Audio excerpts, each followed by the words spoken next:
marsikdo pred 20 leti ni verjel, da se lahko osamosvojimo. Zavedni Slovenci so takrat verjeli, ker so verjeli v uspeh, so se odločili, da gremo po svoji poti. Ali je kdo pred 20 leti verjel, da lahko Slovenija hitro pride v Evropsko unijo? Nihče.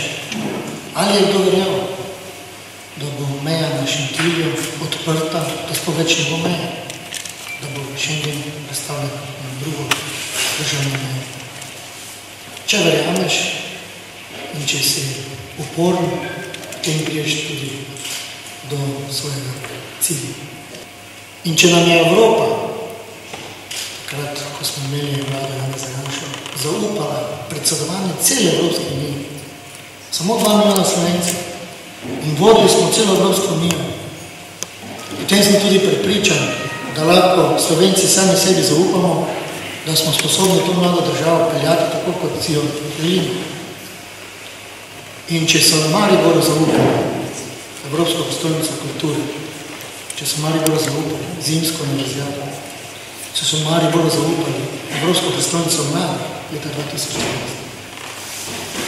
In to so nam tujci, Evropejci zaupali. Potem tudi sam kot župan pričakujem ob Mariborski univerzi, ob strokovnjakih, ki jih premore ta naša regija, da bo tudi kakršnakoli bo bodoča zaupala našim ljudem, da peljejo različne naslove, predvsem v smislu skladnejšega regionalnega razvoja.